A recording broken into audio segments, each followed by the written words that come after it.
What is going on, everybody? Welcome back to another edition of the Phaithful Phanatics Show. We are live here on DSM-Media's Philadelphia YouTube and Twitter channel. Guys, do yourself a favor. Do us a favor. Make sure to check us out on Twitter first at DSM_Media is where you can find us. Hit that follow button and then check out the link tree in our bio. It will take you to every single social media platform we are available on. If you guys want to be interactive and get your comments pulled up like you see here on the screen, make sure to check out the YouTube link specifically. Smash that subscribe button. Get us to our first 200 subs here and continue to build this small little community we have put together. If you know any Eagles, Phillies, other Philly sports fans, friends, family, share it with them, like the video, subscribe, all of that good stuff.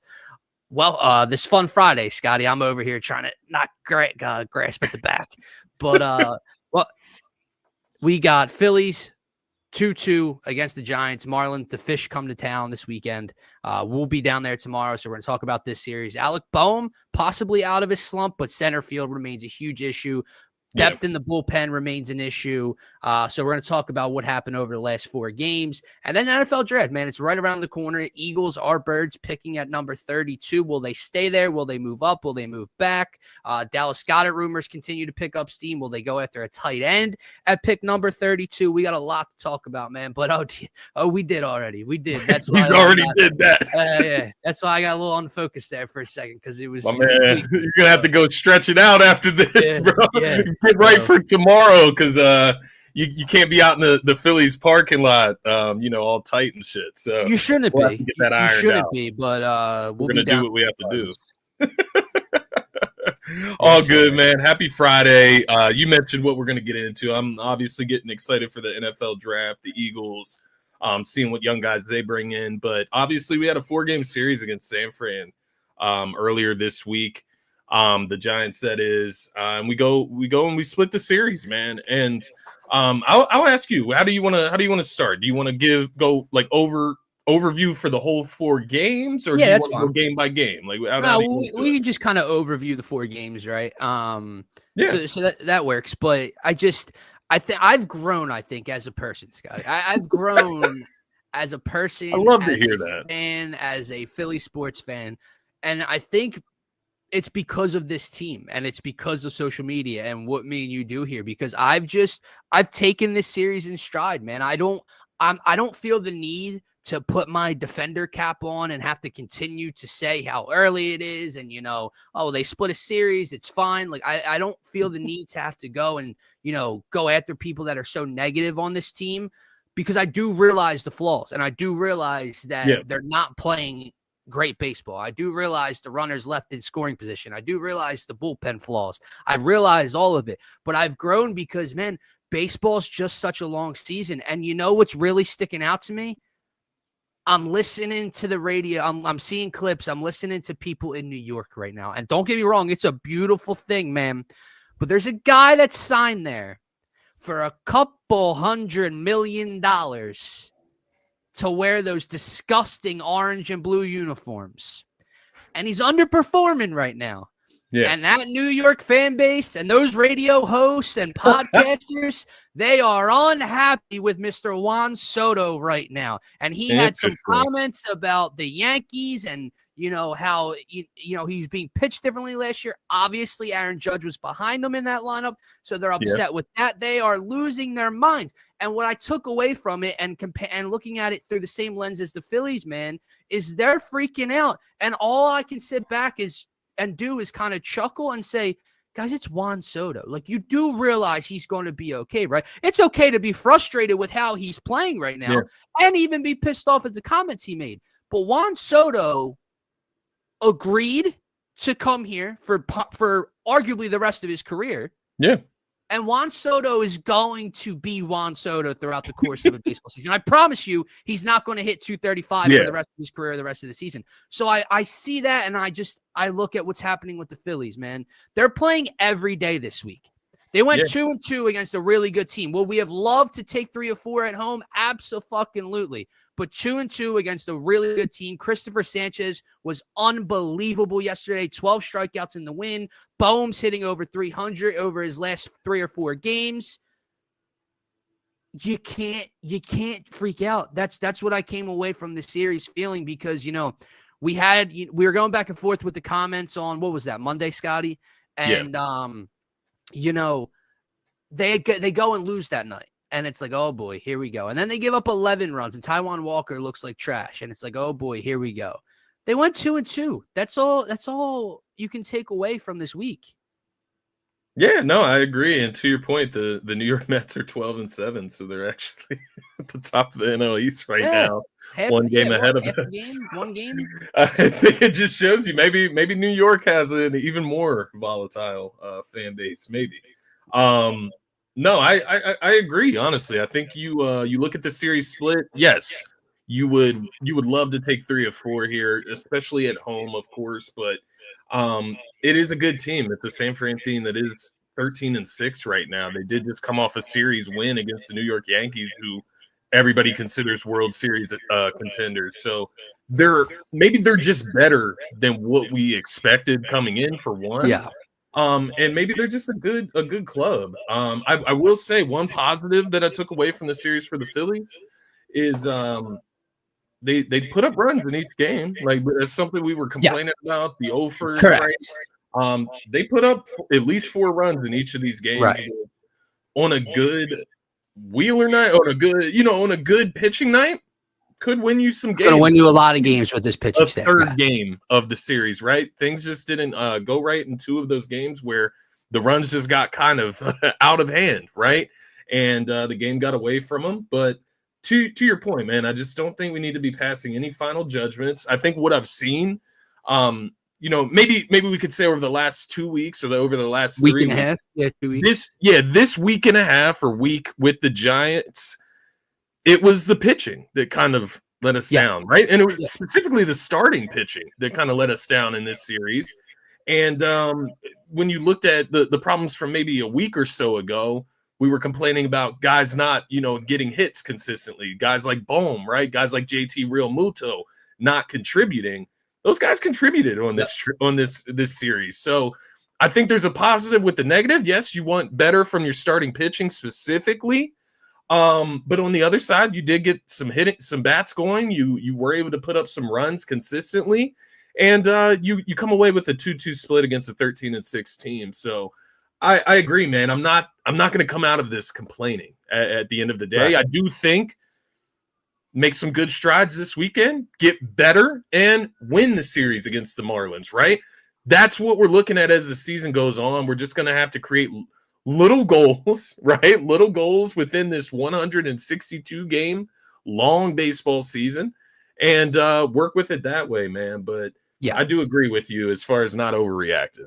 Yeah, no, I think because I look at it through the same lens as you, I think, because you could come away from each individual game with complaints. You can come away with things that you think are going to stand in the way of this team. Similar things to last year. Before the series, it's actually funny. I said I wasn't watching this Phillies team play last week, in St. Louis and Atlanta, and really coming away with that this team is having the same issues that they had in the postseason last year and in previous years. And then you got to this series, and they scored at least 4 runs in each game. It's going to win you a lot of ball games with this staff most nights. But they left plenty of food on the plate each and every night. Well. And they got to a point where they were like 2 for their last, whatever with runners in scoring position. And each and every night they were shit with runners on the base paths, and couldn't cash in with a runner on third and less than 2 outs. But, there's just as many positives I think that you can take away from a series like this, right? Like you mentioned, Alec Bohm hitting over 300 in this series. Looks, making even productive outs, scoring runs on sacrifice flies. Do more of that, please, right? Yeah. Christopher Sanchez looking the way he has since last Saturday in St. Louis and then this last start. He was filthy. Nick Castellanos is hitting over 300 and just continues to drive in runs. I saw a number earlier, Scotty. They went from like close to last, if not dead last, in the National League in first inning scoring to 5th after this past series.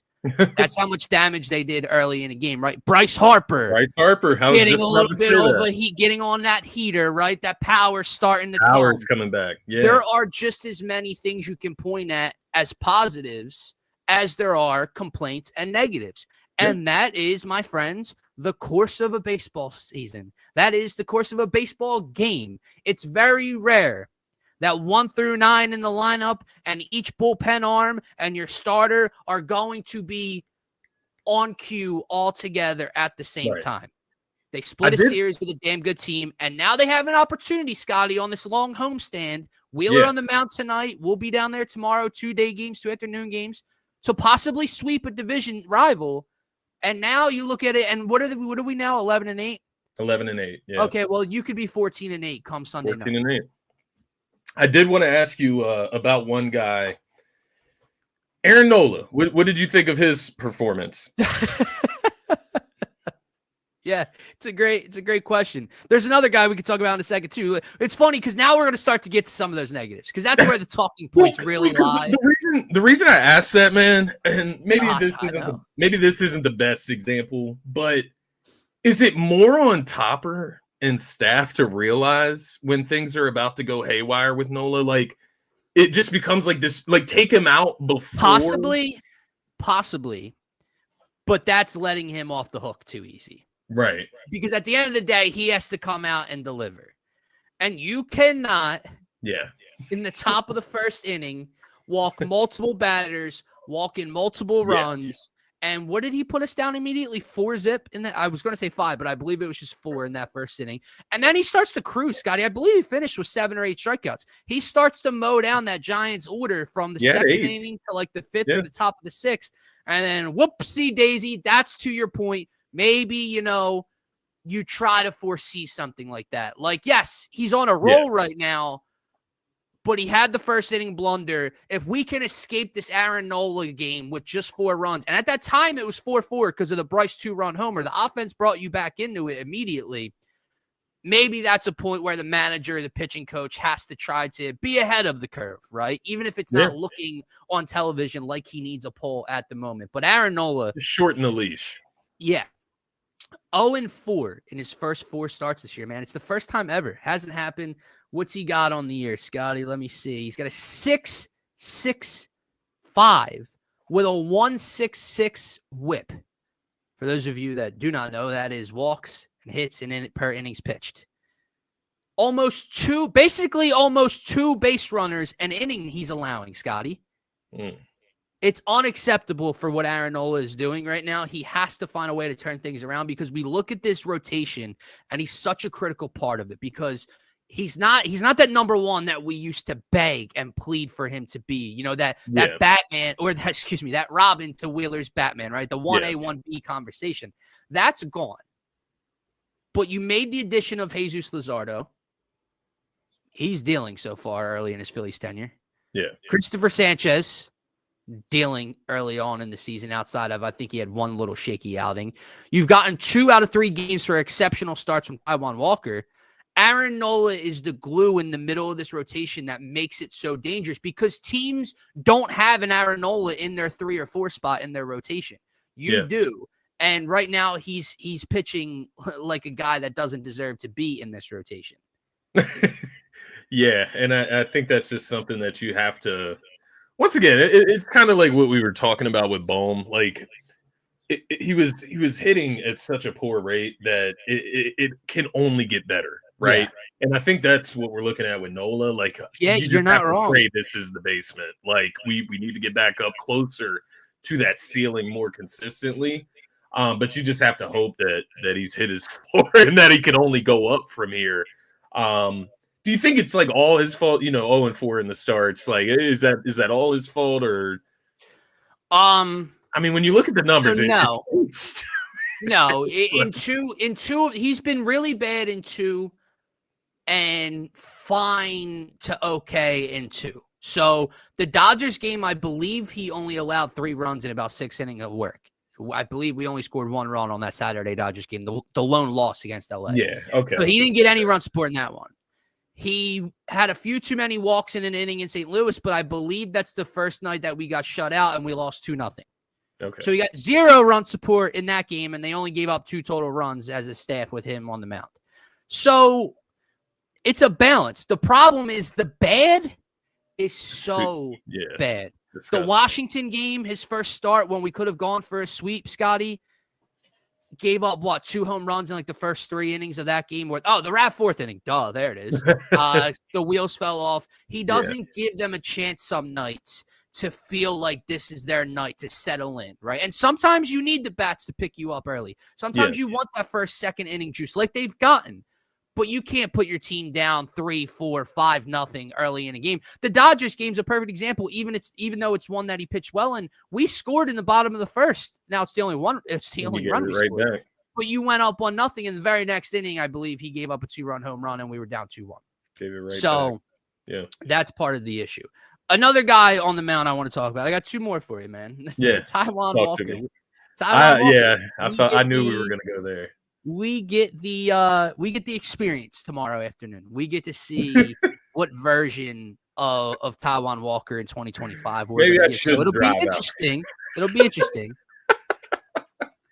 But that last start was just so classic, dude. I mean, we knew he wasn't going to continue to pitch scoreless baseball, right? He hadn't allowed a run in 11 innings in his first 2 games. But again, like with Nola, but obviously to a much greater extent and more consistent extent. When it's bad, it's really effing bad when it comes to Taijuan Walker. And that Giant start was right on par, right on cue. Just as I'm fighting off the Negadelphians in the comments on Monday morning, that's the performance Mr. Taijuan Walker gave us on Monday night, man. So we're getting Ranger made his first rehab start. He's coming up north soon if he's not already up here. Ranger Suarez should be back in this rotation very shortly, which means less and less of Taijuan Walker. We love to hear that. That was just so classic. I remember when you texted me. What was it? He had a double play. Yeah, it was a double play he could have made. Yeah, he sailed. He threw it 8 feet to the right of second base for Trey Turner. Goes to the outfield, and then immediately gives up a 3-run home run moonshot to the 9-hole hitter after that, and the wheels just continued to fall off. So he was out of the inning. What was our play in that one? We had a strikeout, so we did win. We won our bet. He won us our K's. bet. Yeah, his K's. I got you. So we did win because he was able to get 5 strikeouts. But no, Taijuan Walker was not very good, to say the least, to be nice. Do you have any faith in him as a different part of the pitch? Well, obviously not a start. No. Okay. No. Not no. Oh, okay.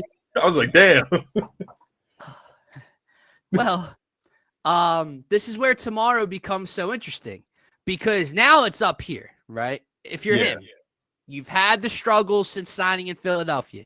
You've been booted out of the rotation multiple times. You weren't allowed to pitch in the postseason. You had some comments about how you weren't able to pitch in the postseason 2 years ago against Diamondbacks. And now you had a really good start to this season, right? And then you had the massacre that occurred on Monday night. How do you bounce back? How do you respond? Day game, around 80 degrees, beautiful weather supposed to be tomorrow at home. Against a team who I would think he has pitched a ton against, considering he's a former Met, and they're all in the National League East. So a team, maybe not this specific lineup with the Marlins, but the Miami Marlins come to town. You've seen them a bunch. Yeah. How do you respond mentally? How do you look? Do you look sharp early on? Because if he responds, Scotty, and gives us a solid outing, then I have a little bit, not a lot of confidence, a little bit more confidence in Taijuan Walker to be serviceable at times throughout the season. If he comes out and gets shelled within the first 4 innings against this Marlins team, that tells me Monday night he's done. He's done, and he doesn't have the mental toughness to continue to pitch. Yeah, no, I think that's a fair way to evaluate it. I think we look for the little things like how can he be through a 2-inning stretch, right? Out of the 4 innings, can he be shut down for a 2-inning stretch? Then maybe you can trust him a bit to be in part of that bullpen, and maybe give him an inning or 2 going forward after Ranger comes back. So we'll see, man. Who was the other one? You said you had 3. He pitches tonight, man. He pitches tonight, and it's not Wheels. Okay, it's not a concern. I'm not concerned about Zach Wheeler. But if we're going to talk about everybody underperforming and not playing. His last two starts have been very un-Zach Wheeler-like. It's a very good night at the ballpark for him to get back in control and dominate this Miami Marlins team that he's done time and time again in the past, that he did in the postseason at Citizens Bank Park in 2023. It's time for Zach Wheeler to have a Zach Wheeler outing, win a ball game, stack 2 in a row, and now we continue to try to put an advantage up on the board on Saturday, which then obviously, you can lead into a sweep or at least put yourself in a position to win a series. So Zach Wheeler has to come out and set the table for this rotation, man. He has to get deep in the game because this bullpen, you don't want to tax this bullpen. There's been no days off. They're already taxed. And the depth as a complaint is not good. There are a few guys in this bullpen, Scotty, that just aren't major leaguers. I didn't mind the Joe Ross signing, Jose Root. I don't know that these guys are major league players, major league arms.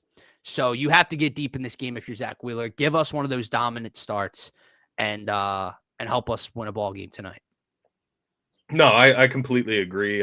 One for this series, I think you need to go. Yeah, I saw him there.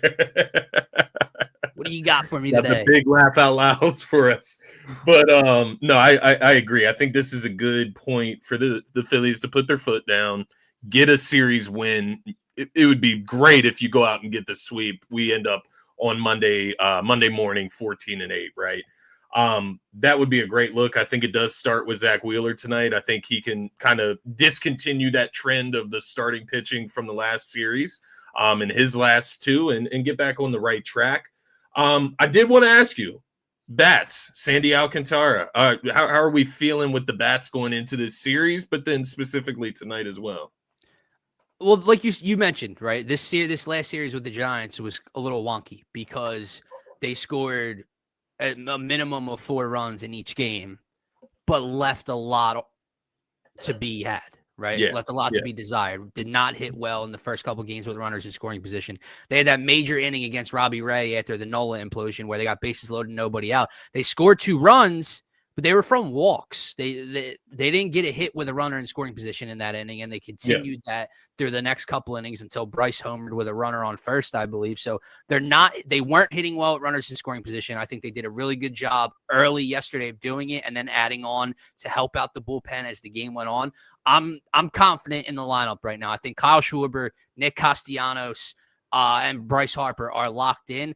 I love Bryson Stott in the leadoff spot right now, man. I think this is the lineup you have to roll with regardless left on right now. I know Bryson's still got a lesser leash, right? He's not quite Brandon Marsh against left-handed pitching, but Topper does rest him and put Sosa in some of those spots.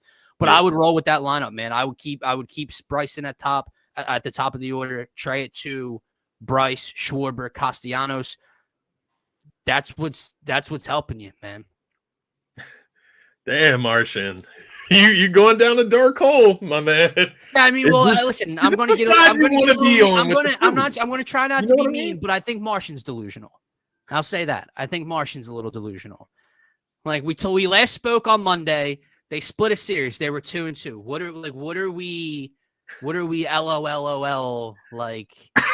What are we so upset about? They split a series since we last spoke with a really good team. I don't know. Martian hates the Phillies. Yeah, I mean, he's just never happy. And I'm not saying they're giving him plenty of reasons to be happy, but confident against an 8-10 Marlins team, perspective. Yeah. You know what I mean? If they sweep the Miami Marlins come Monday night show, they're 14-8.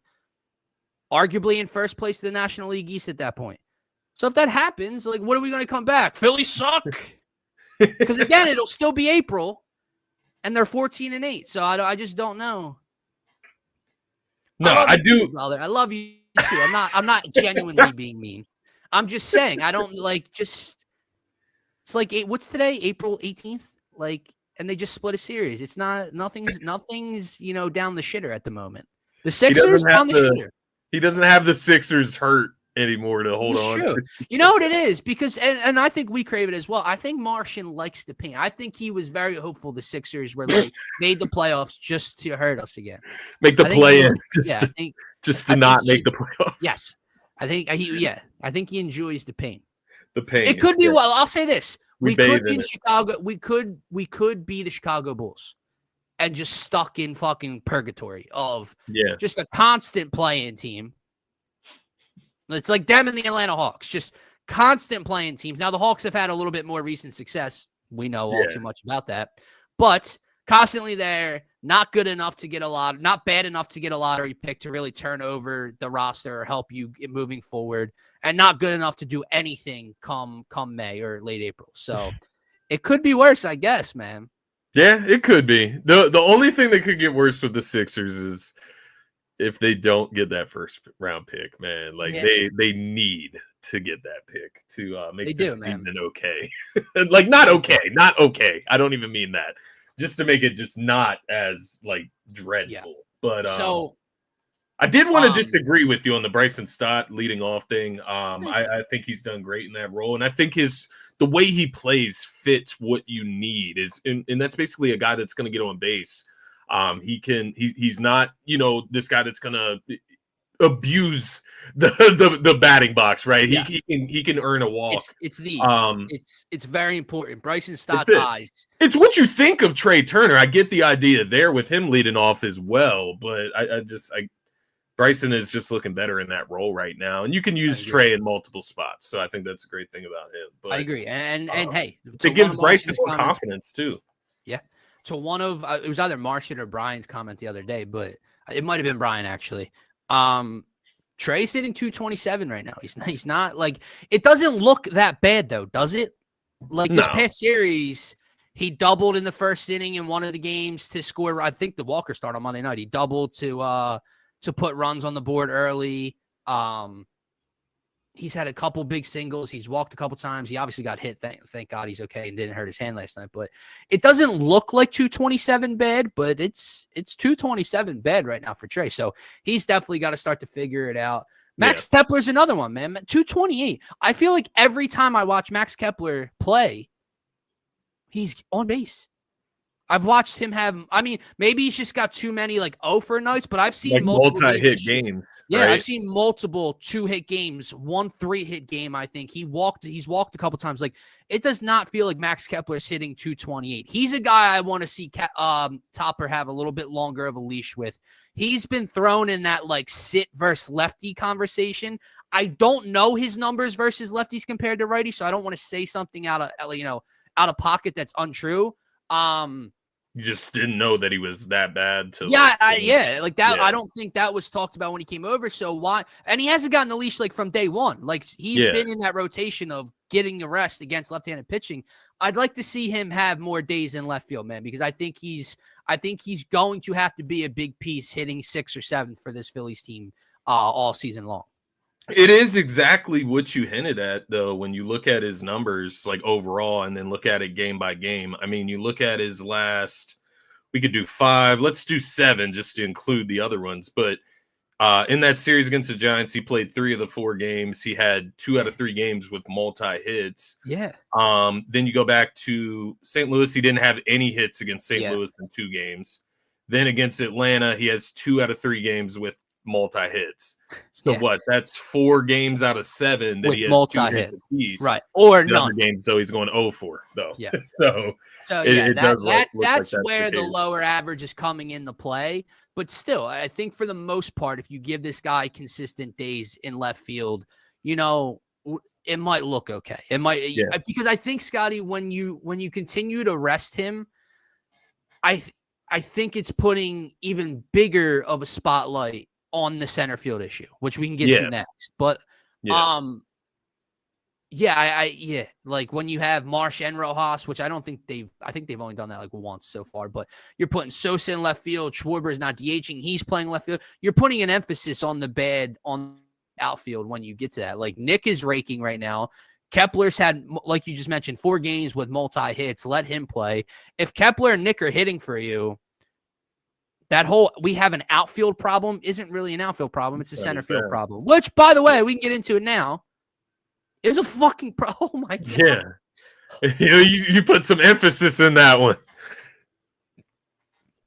Oh, I told you it was going to spasm. It is a problem, dude. I told you it was going to spasm. Wow. You guys just got a show there. Oh my God. So if you're confused, I hurt my back like 30 minutes before the show, and it just decided to spasm, as I was saying. Fucking problem, which center field is right now, man. Brandon Marsh, obviously heading into this series. We talked about it on Monday. Topper wanted to give him basically the entire series off, and he almost did so. But the second game, after watching Johan Rojas play on Monday and how bad he was, one game into that experiment, and Topper went right back to Brandon Marsh the next night. Now, he made a productive out. He hit a sac fly on Tuesday night. It's bad, dude. What's he up to now, Scotty? Oh, for his last 30. Is it I was like just about 32? to check. Or is it even higher now? Oh my God. So he is 0 for 29 in the month of April. And then it also goes back to one game in March. 0 for 31. Okay. Holy shit, dude. All right, we're good. We're good. Breathe through it, Dill. Wow. 0.095 batting average. Obviously, if he's 0 for 31 of his last 31. So 0 for his last 31. But the problem, man, is when you watch Johan Rojas in the batter's box, I'd almost rather watch Brandon Marsh keep up this impressive streak.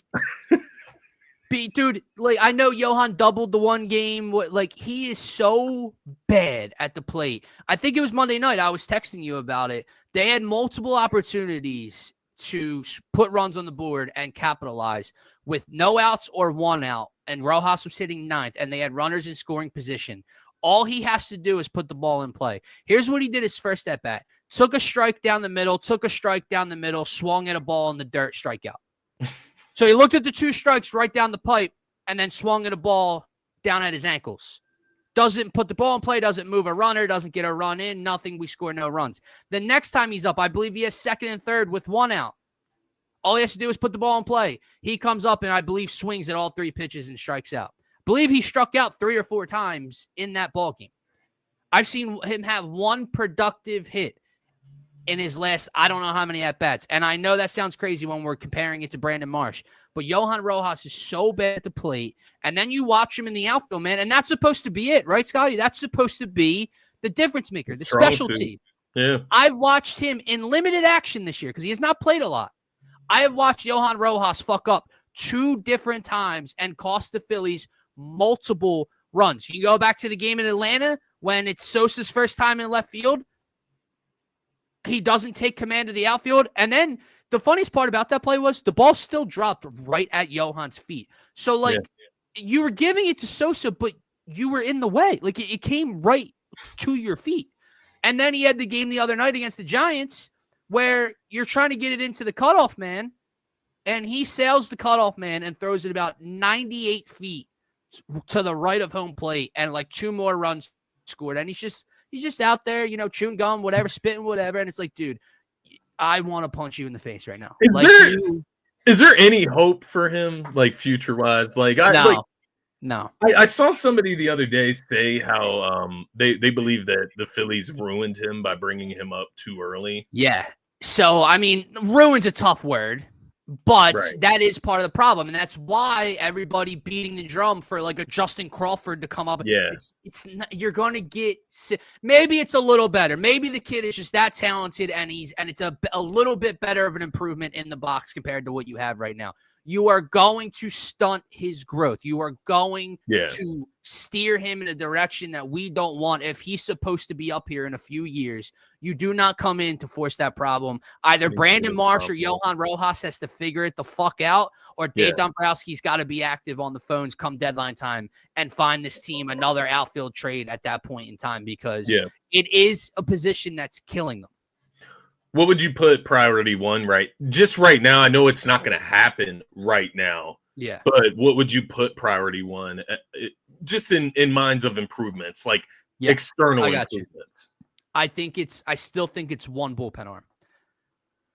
I think you are, because you know what's funny, man? I see a lot of people complaining about the Phillies bullpen, and they're right to. Like when you watch Jose Ruiz go out there and get jacked up, you watch Tanner Banks get jacked up, you watch Joe Ross throw 6 pitches in Atlanta and give up 2 runs and lose the game. It's ugly. The depth is not there. But I'll say this. I don't believe Jordan Romano has allowed a run in his last 4 outings. So he had 2 very bad outings, and now he's kind of settled in. And sorry, I got off of where I wanted to be here for these numbers. Your big 3 in the bullpen in Alvarado, Strom, and Kerkering. Alvarado, in 9 1/3 innings pitched this year, has a 2.89 ERA. Matt Strom has a 1.08, and Orion Kerkering has a 1.29. You have 3 guys that come playoff time, you could theoretically throw. Remember what the Diamondbacks did to us? I forget exactly who the 3 bullpen arms were, but their starters had to get through 6, and then they went 7, 8, 9 like clockwork, and they were shut down in the postseason that year. It helped get them to a World Series. You have 3 guys right now that are throwing that well. You'll get Ranger. And you have a guy in Jordan Romano who's been a lot better, but the depth isn't there. I think they're 1 bullpen arm away, and I keep seeing people, posting Sir Anthony Dominguez clips and posting Jeff Hoffman and Carlos Estevez clips. Yeah, those guys are phenomenal, and I would love to have one. I would love to have Estevez or especially Jeff Hoffman back. But why are you acting like our big 3, the guys that matter most, especially come playoff time, that are going to get all the action? Why are you acting like they're struggling? Yeah. No, they're probably all-stars at this point. Yeah. Very early on. I'm just saying. It is interesting. It's interesting because you just I think have to get through a it's 162 game season. Like right. This is part of it. Correct. So yeah. I think they're a bullpen arm away. And then obviously I'm not saying anything breaking news here, man. It's center field. It's they have to figure that out, or Marsh has to figure it the fuck out. But my God, man, find the mental capacity to get over this. Stop thinking how bad you're letting your teammates down. I'm letting the city down. I just want to do better. Dude, just clear your fucking head and go play baseball. Yeah, your numbers haven't been spectacular since 2022, but they've been nowhere near this incompetent. So figure it the fuck out, man, because we need you to. Just, just don't be so... I hate to use the term pathetic because I know it is tough, man. I've been in situations playing basketball where I can't hit a shot. Yeah. So I know how it goes. You have bad shooting nights. Maybe it's not over by any means, but you have those 5 for 21 nights if you shoot the ball outside a good bit. So I get it, but just have some confidence in yourself, man. You are a professional athlete. You are in the MLB playing for the fucking Philadelphia Phillies, man. You're in the fucking 9 hole, dog. There's not that much pressure there. Let's grab our nuts and get back to work. And I think this is a great series to do so as well, going into this Marlins series, man. Get some confidence about yourselves, and let's get this train moving in the right direction. It's not to say that it's not. It's just very specific pieces of this team that just need to get their acts together. Bohm has. We just want that to remain consistent. JT showed us a bit of life over this stretch. Just want that to remain consistent. But you just can't have these extreme negatives. Brandon Marsh can be a negative in the lineup. That's fine. He can't be this basement level negative, this huge detractor, which he appears to be at times. And Rojas, I agree. Man, so and I think that's the biggest thing. For a huge jump here. I think I said that to you on Monday, right?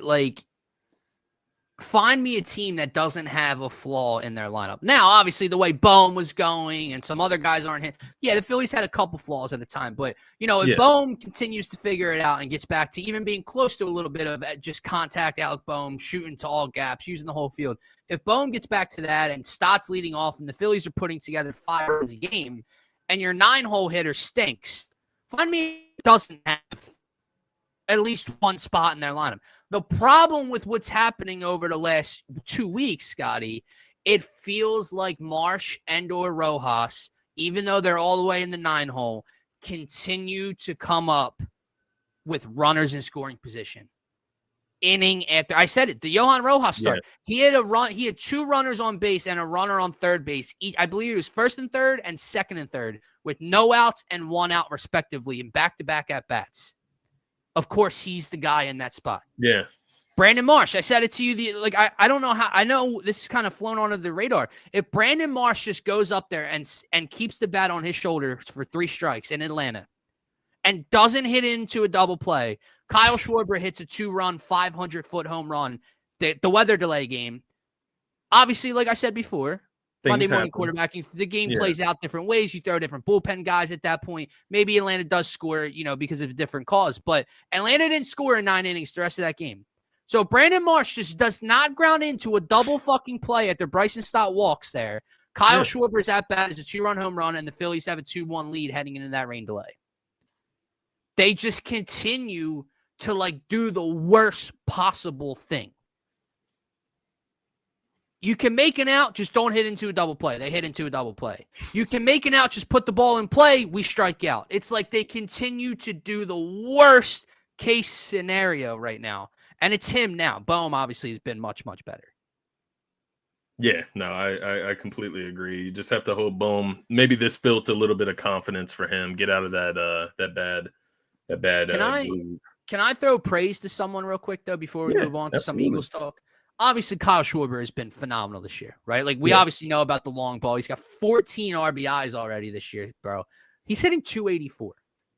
So he's been spectacular. Bryce, that pop starting to come in getting into this spring weather, right? He obviously I know where you're going though. Big time at bats against the Giants, big time hits.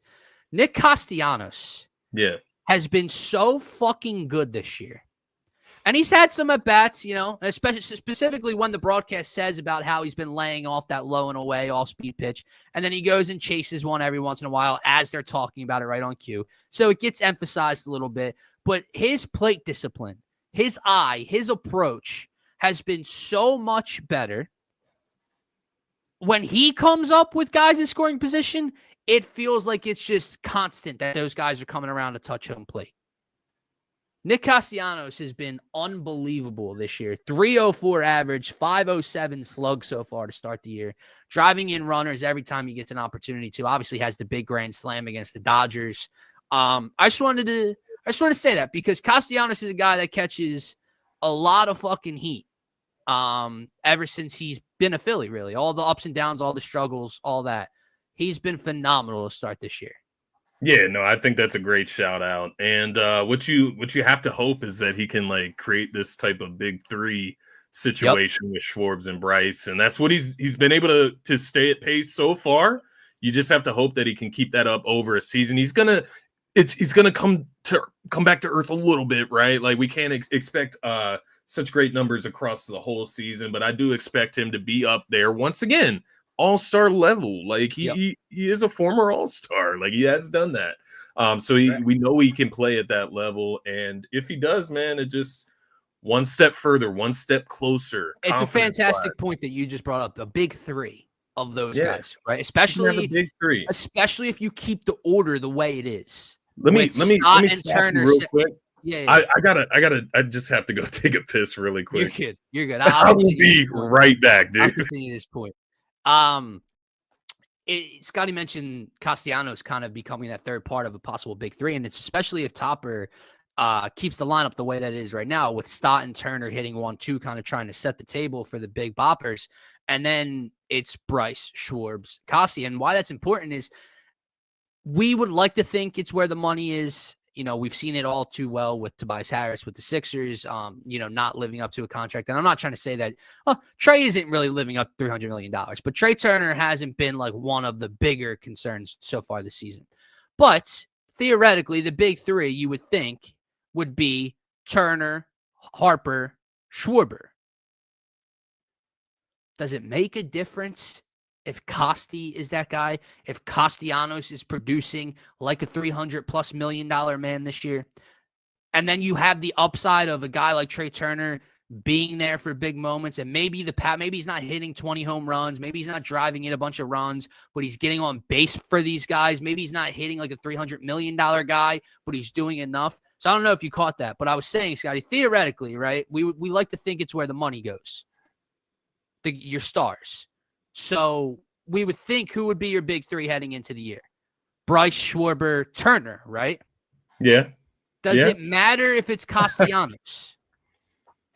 Like, does it like if you have the big 3-1? I know we want Trey to get there, but I think the expectation when Trey Turner signed here was, well, Castellanos is inconsistent, so that's an inconsistent bat, and we have those three guys.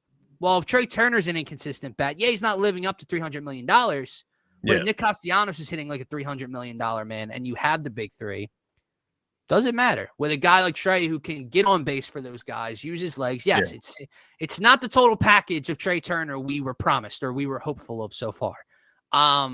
It definitely it makes that part hurt less, I guess. Like if you're feeling pain towards Trey Turner, good point. I would say the one thing with Trey versus Casty is the difference in style, if that makes sense. Like Bryce, Schwarbs, Casty, a little similar with the power focus, right?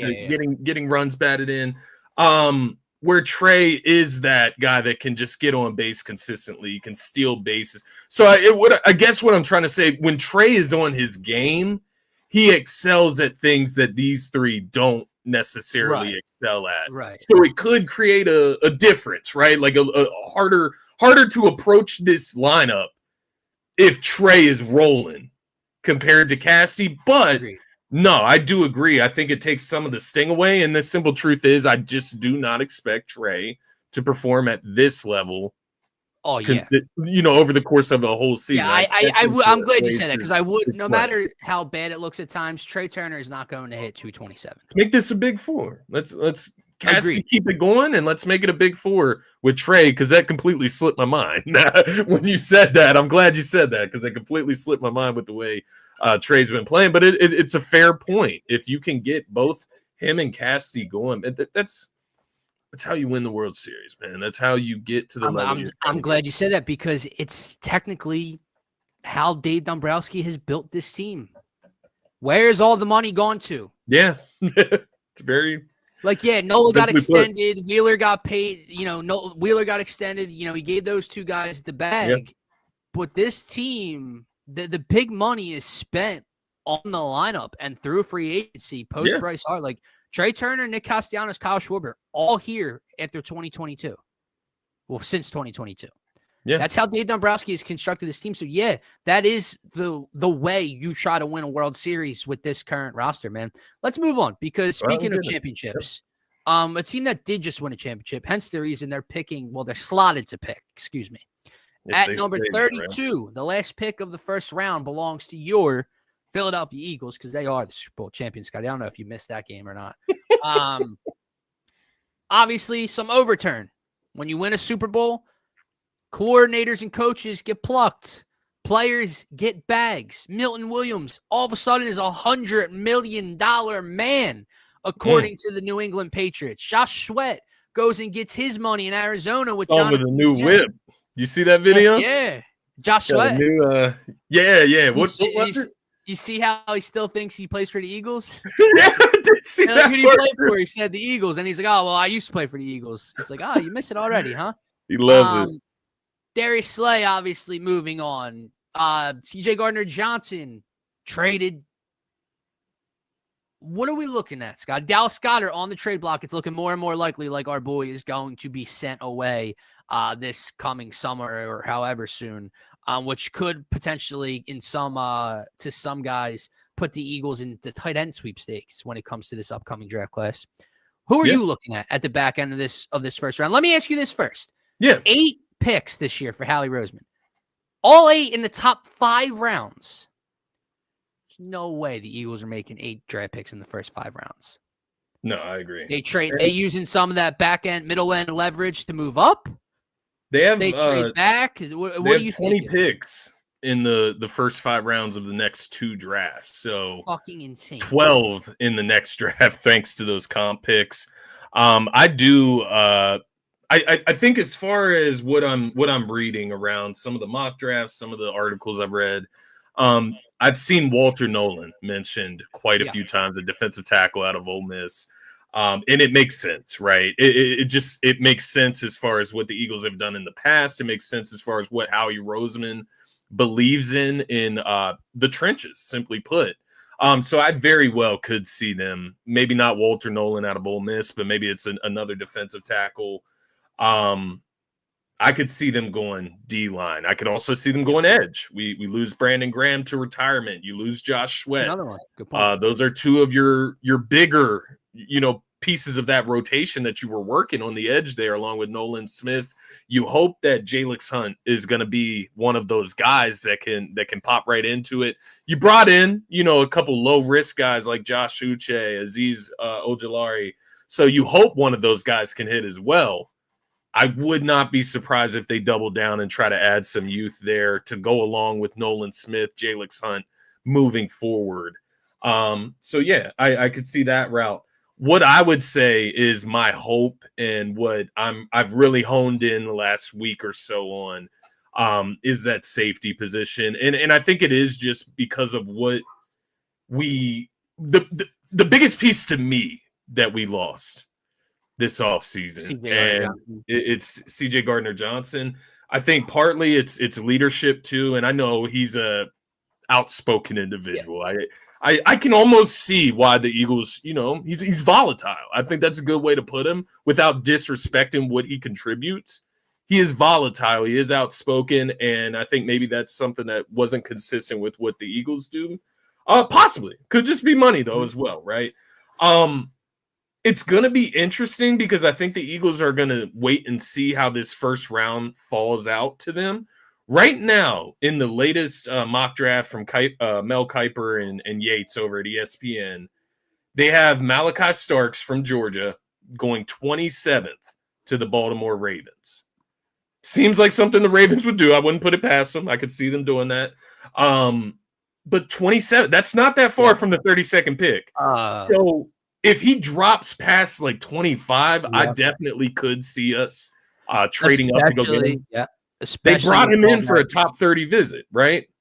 So especially with the guy with all that stockpile of draft picks that you have over the next two seasons. Combine that with the 32nd pick and move up a few spots to go get your guy. It's another Georgia Bulldog. It's obvious. He's a great player. I did see a quote as well from Howie that they do not have 32 round one grades. Yeah. What does that tell you? Someone has to fall to them for them to be happy. Yeah. So if it's not falling the way they're planning on it, you could see Howie be aggressive and go up and get his guy, because obviously one of those few individuals that aren't, since there's not 32 of them, you'd have to go get. Or he could slide back a few. But then the thing with sliding back is you need more draft compensation. Right. You know what I mean? Don't.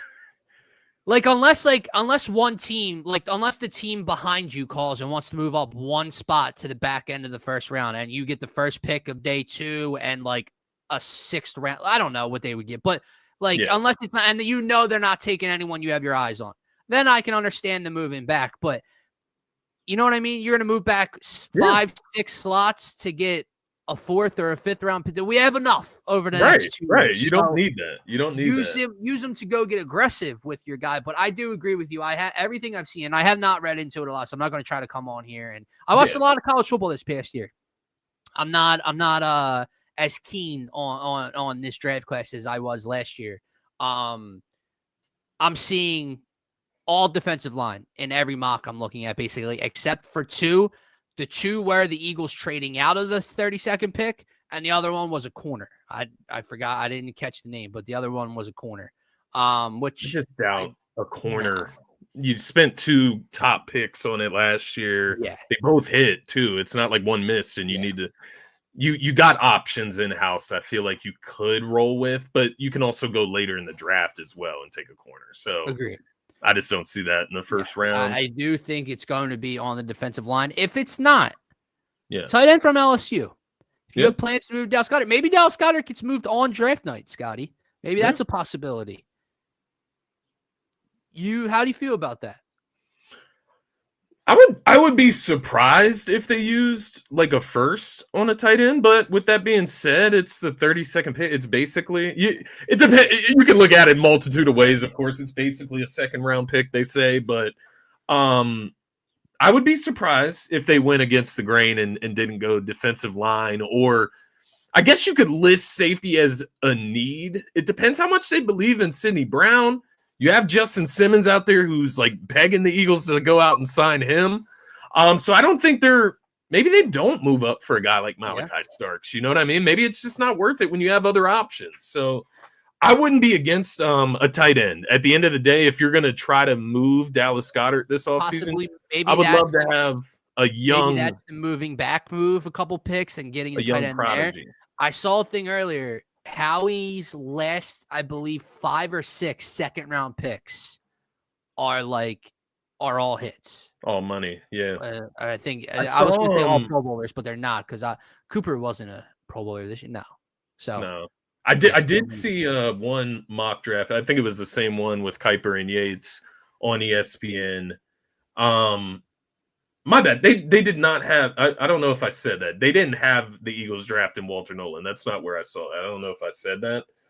No, I said that for Malachi Starks going to the Ravens. My bad. ESPN has the Eagles drafting Jahad Campbell, the linebacker out of Bama. So thought that was interesting. Once again, I don't know if I see them going linebacker first round. And you just paid your all-pro linebacker to come back. Nakobe Dean was amazing last year before coming off injury. Another injury. Yeah, you are right.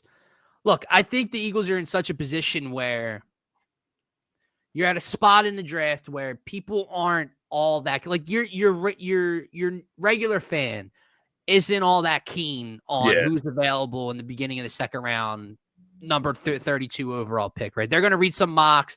They're going to hear some guys' names from Bama, from Georgia. It's go get that guy. And you'd be correct to say that, to want that. But this isn't like last year where you had a top 20 pick and Quinyon, arguably the best corner, and he turned out to be, well, one of the 2 best corners. We just so happened to get the other one. Everyone knew that name. Everyone, was reading up on that. He was mocked here. They got their guy. Everyone knew Cooper DeJean. Exciting white, baby. Where was Cooper DeJean mocked? I know it was first round. It was like at back end of first round, very, very beginning of and then he slipped into the second, and Howie was like, I'm going to get my guy. So maybe another DB does slip. But I think they're in such a position, Scotty, where no one is going to be upset no matter what happens here. Like whether they move up to get a guy they really like that has a Bama or Georgia pedigree of a position of need, whether they move back a couple picks and get a guy they like, whether they stay there, I don't know. They're just in a spot where no one's going to come away. I don't think this fan base always finds a way to surprise me, but I don't think anybody is going to be bitching about the Eagles at number 32 coming off of a Super Bowl right now. Now, that doesn't mean they can just fall asleep behind the wheel. I want another one. I want back-to-back. But I agree. They're not going to be hurting themselves with pick number 32 is basically what I'm trying to hit. Exactly. You can't be mad. Even if they took a fucking guard in the first round, you lost Mekhi Becton. It kind of makes sense if they value somebody in that range. I'm not sure about that, but I did want to ask you, man, the New York Giants, it feels like they're trying so hard to annoy us in a sense. You're going to go after Dallas Goedert for one. And then obviously you have them slated to draft Abdul Carter. Apparently he's going to end up on the Giants as well. I just think they're just such a funny organization. I just wanted to point that out. What is Dallas Goedert going to fix? I know. How do you think? I know this isn't turf talk, and we'll get out of here after this. But how do you think the first couple picks go?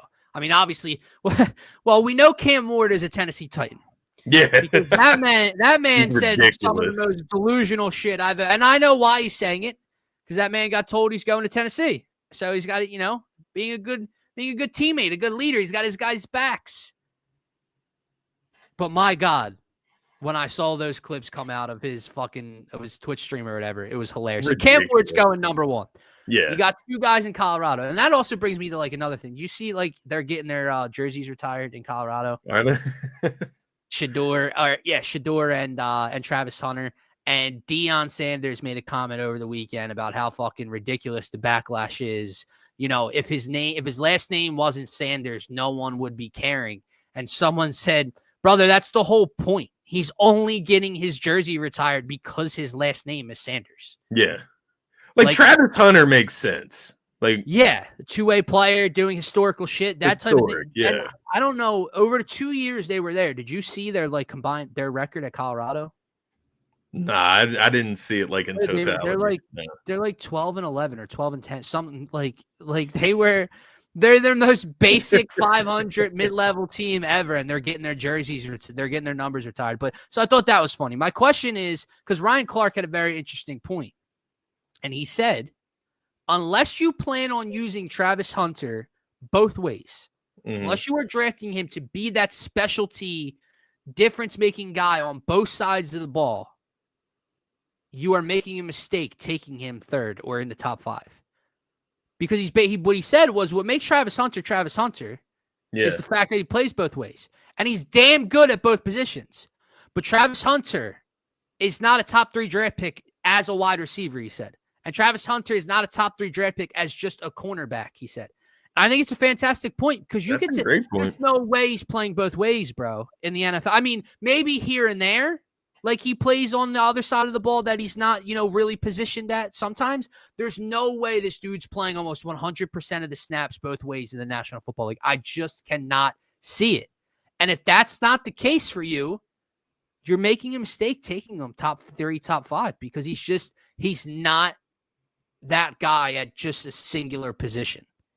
So I'm just reading this analysis from I guess this is Mel Kiper and Phil Yates. They have Cleveland taking him number 2. They have him listed as their number 1 prospect in the whole draft cycle. Says they would play him mostly on offense, but then use him in high leverage situations on defense as a corner. Dude, I get and that's basically kind of that's what I'm saying. At this, dude, at that point, you are undervaluing what the National Football League is. This is not Colorado versus fucking Colorado State, brother. You don't just get tossed in against a wide receiver. You get tossed in situationally in big moments to line up in the NFL. You better have your shit. You better have the reps. You better have the film study. You better have the scouting report on who it is you're going in for. What type of so weird. To just say, oh, he's my wide receiver 1, but when I need him to be a corner, we're going to throw him out there on defense. Yeah. It's crazy. I want him to be able to, it would be cool to see in a non-divisional setting team. It would be cool to see somebody play both ways, but it just does not feel possible. And it feels like if you do that, and I know you could say this at the collegiate level as well, and it didn't hamper him. Unless he has the world's the best stamina of any NFL player in the NFL. Exactly, bro. All of a sudden, this guy out of everybody that's ever been in the NFL, outside of basically Deion Sanders, and even Deion didn't take it that far. No. You know what I mean? It was an occasional he'll be on offense type of thing, or he'll return kicks and return punts. But we're talking about a guy full-time, to make an impact, he would have to be full-time on both. And to be to make the impact, corner, you're taking away from your impact on wide receiver and vice versa. Yes. You are, in order for him to fulfill that draft pick, he has to be playing both sides. And it's just not feasible, in my opinion.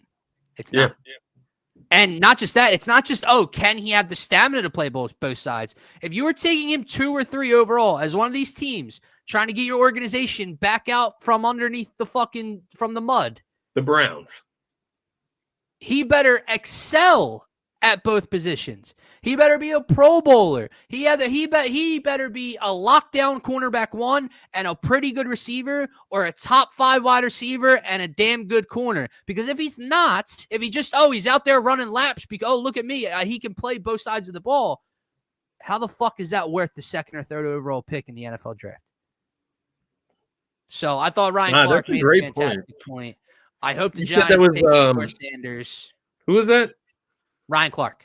Okay, I thought you said that. I couldn't remember his name for a second, but that's a fantastic point. I know it could be he could be great at both in the NFL. Like, he could maybe be a great corner or a great wide receiver, but I just don't know that you're going to be able to succeed. No, I agree. It's kind of like maximizing what you're great at, right? And focusing and honing in on that. And I think that's what it takes to succeed at a professional level. So we'll see, man. We'll see if he can do the unthinkable. Martian, I'd love to, brother, but I gotta get ready for this game tomorrow, man. Get out of this chair. Yeah.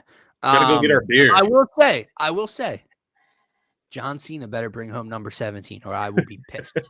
I will be livid if heel John Cena doesn't win the belt on Sunday night. That's all I have to say about WrestleMania. But yeah, we got to get out of here, man. This back is killing me. Let's get out of here, bro. You guys are probably watching. Need to go rest in ways that you can't see. Me and Scotty will be down at the ballpark tomorrow. So follow us on Twitter. Maybe we'll get a TikTok posted. Yeah. I'll tell you what. Now, I know there's only like 20 people in here, so the word's not going to spread, and it's probably why I'm doing it this way. These subs start to pick up. If we get to 500 subs, Scotty, by the end of the summer, I'll do a TikTok dance of Martian's choice.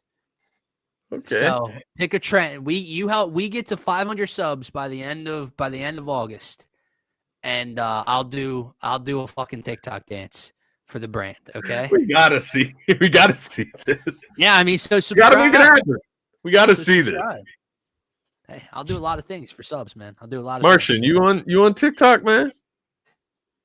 Get us a good one. Man. The McCain. I did see Sean Barner. I can't copy Sean. Friend of the show. I can't. He did a thing. What was it? If the Sixers missed the playoffs, it was something where he had to mimic all of Jared McCain's TikTok. So yeah, I can't copy our boy Sean, but we'll come up with something. If well, just Google TikTok dances and see which one you would like to see your friend over here do the most. Find it on YouTube. So spread the word. Spread the word. Sub to the channel. Follow us on Twitter. Follow us on TikTok. And we'll be back on Monday. Enjoy the rest of your weekend, everybody. Peace out. Peace, everybody. Go fight.